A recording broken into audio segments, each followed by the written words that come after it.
Well, the first load of alfalfa is headed out, going somewhere in northern Iowa. 32 bales of premium alfalfa. We loaded that in about 45 minutes, so thanks to the JCB and the teleskid.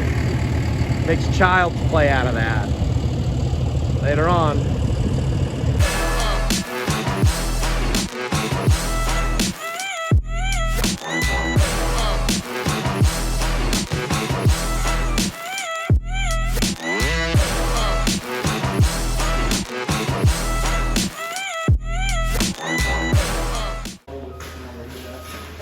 Part 2.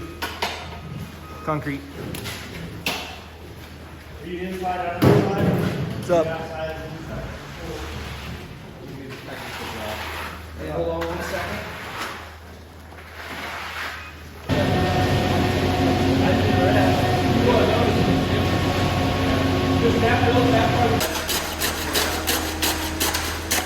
Yes, I'm holding. Okay. You good? All right, we're coming with a little shot here for you.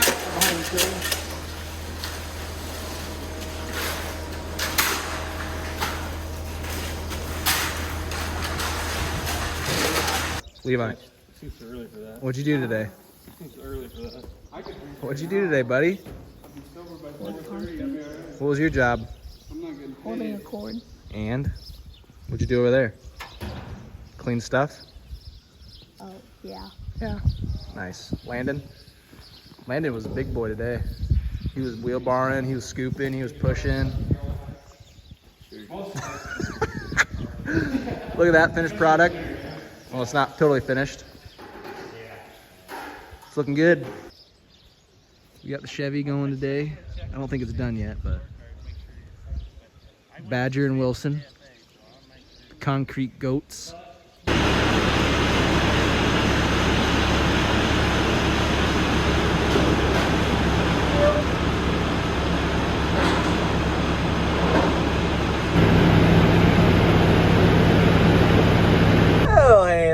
Just got done pouring some concrete, did the brunt of the work, so they're there just doing the final touches, put the finish on here in the next couple hours. So I'm gonna head out. I got a load to haul trusses. They're oversized, but they're like oversized by maybe a foot, so it's gonna be a super easy load. So I'm just getting the truck fired up. I'm gonna head in there. It's about 10:20, 10:30, and I got about probably a short 2-hour trip. So it shouldn't take too long, and then we'll come back to the farm here. Well, we got it hooked up, and you can tell, look at this guy. Ah! Oversized load. Yep.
Well, I just got pulled off of 30. Gonna be heading northbound here on 169.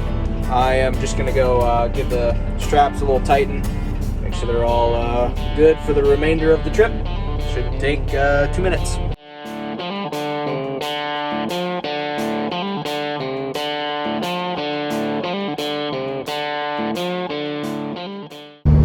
Well, we're about to the destination here. Looks like it's just on the left.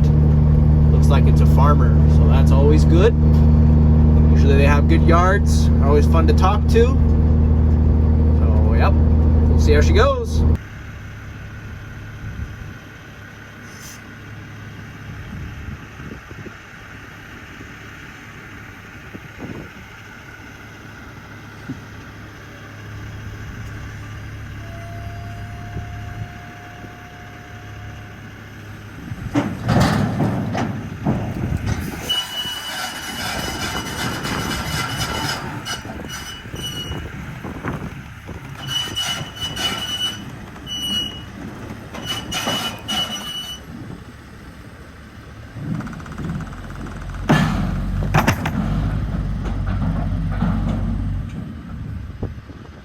That is a wrap. Nice smooth drop.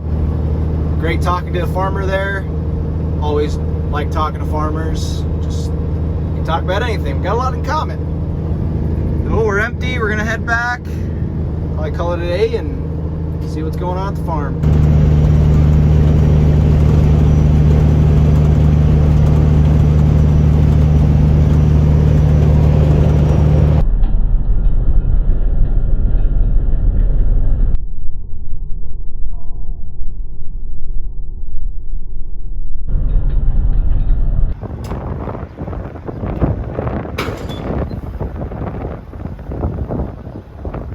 Hauling bales.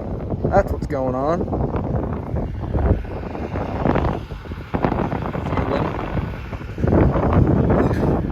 We're out here on the outskirts of Area 21, in the middle of a waterway, side by side, full of beans. These some beans, clean out of the planter. Just cleaned out some boxes. We need to dispose of these in an environmentally friendly way. So we're going to spread them out in the waterway. That way they germinate, halfway germinate, grow, die, and they don't become a problem. This is the best way I can think to do this. We're gonna drop the hatch, lift the gate, and floor it. Oh boy. It's probably gonna be an epic fail. This is gonna be the best angle you can get, so luckily I can reach the handle right here. So hold on. Gonna get a moving start. Come on. Go.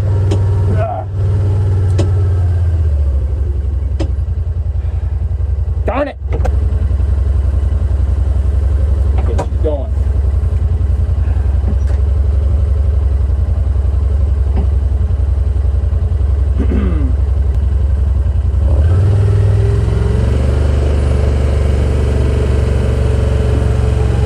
It's working.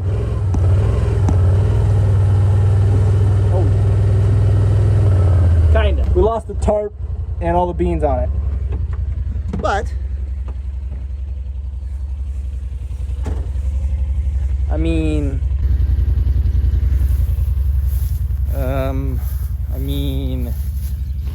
could have been worse, could have been better.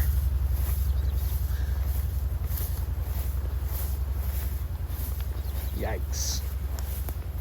We'll kick them around a little bit, huh? Nice dead spot of grass.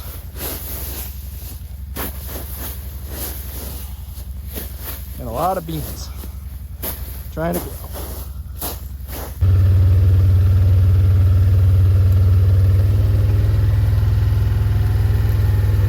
Just like that, you can barely tell where they are. Again, everyone, do not plant in the mud. It is not worth it.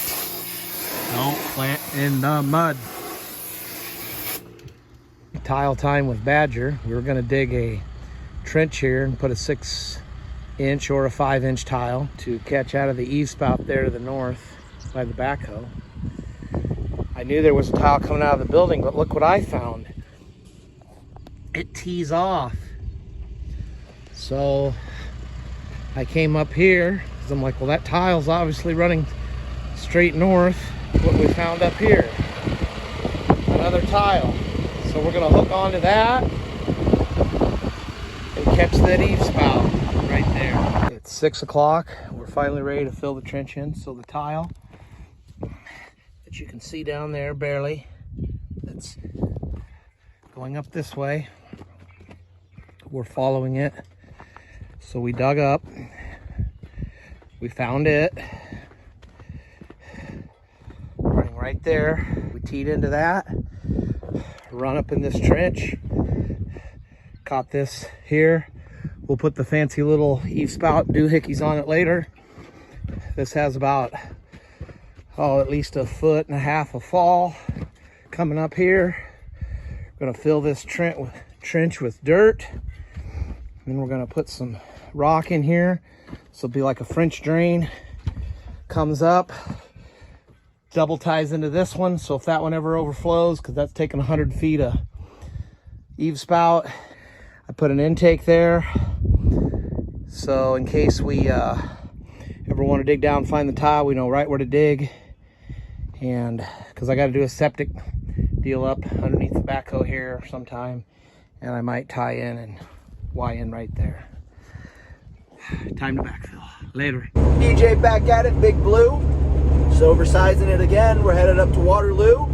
Drop some stuff off at the store. And then headed up north to a little town of Wacoma. Got a job site up that way. So we'll see what we can get into. I actually went to this same place on Tuesday, but I didn't film it.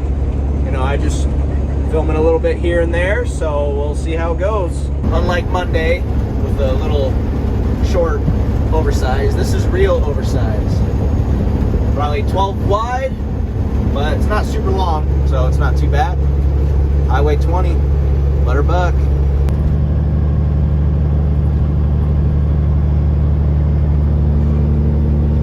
Waterloo smells like John Deere, which if you don't know, John Deere is a pretty good smell, to be completely honest with you. Waterloo, been here several times, pretty good yard, nice open, we got plenty of room to get turned around over here, so yep. This is my favorite part about unloading.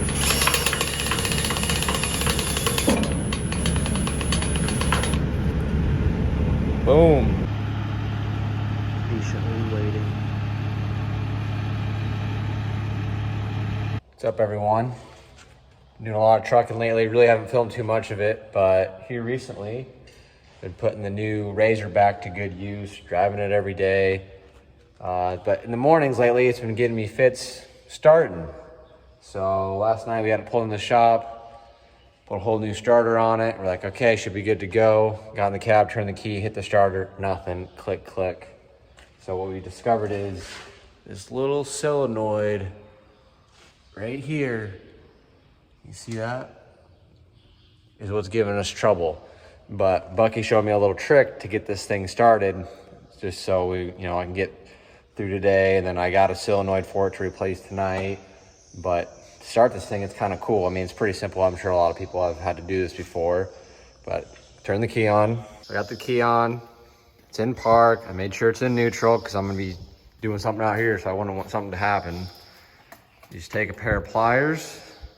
See if I can film this and do this at the same time here. And I want to touch that bottom post and that top post at the same time without touching anything else. And she'll start up for me. So see if I can do this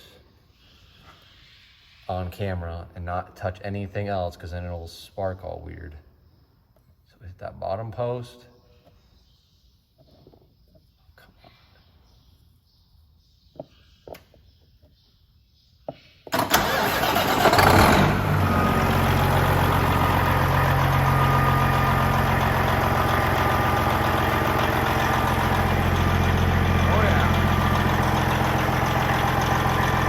That's a neat little trick.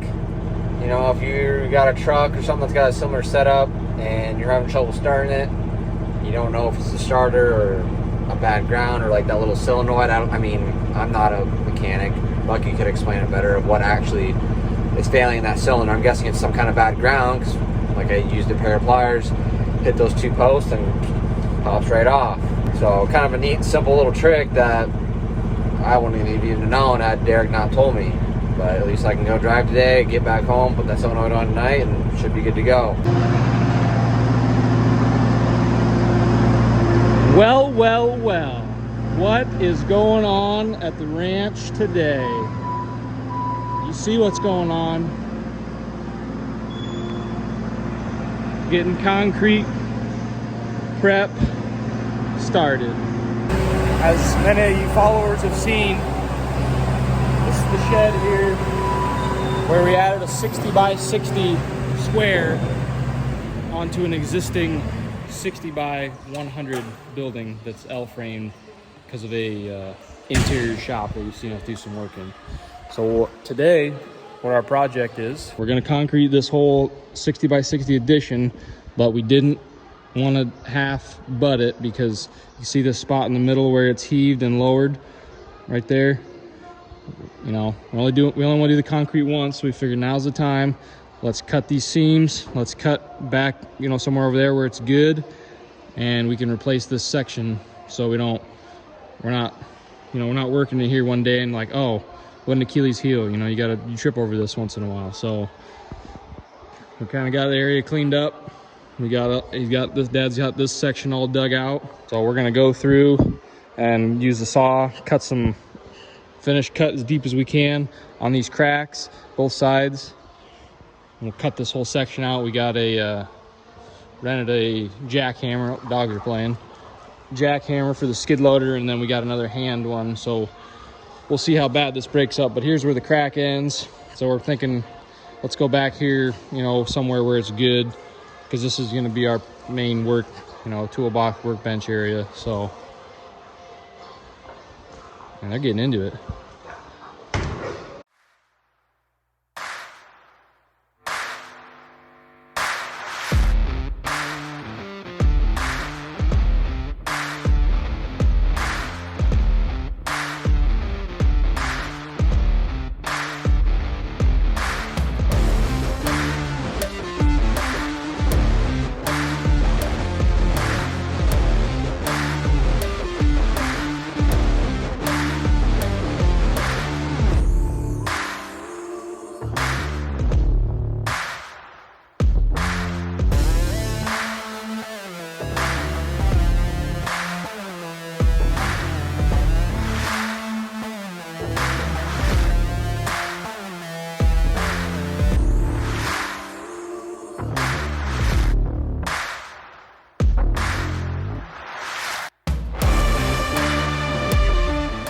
We got our cuts cut. Devin and Dad's over here working on cleaning out the edges between the posts so we can put insulation foam down, keep frost from wicking in the building. So we're gonna try slapping a jackhammer on the skid and see how this comes out.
We got all the concrete out.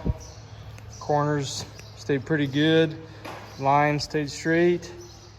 So we're digging some of this sand and dirt out, and we got some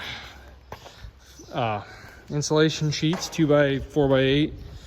We're sticking down there, keep frost from wicking in the building. So we maybe could have gone a little deeper, but this is how deep we had it. We're already a foot below what our concrete's gonna be, so we're gonna have to fill in a good bit of grade doing the backside wall right now. And we'll do that there, and yeah, that's gonna be cool. We'll probably stick some of the extra foam once we get our boards up here. Probably stick some of the extra down in here just so we don't waste any of it and get the full benefit of that foam so you don't have moisture wicking in the building. You're still gonna have some, but we're gonna put plastic down too to try to help avoid that.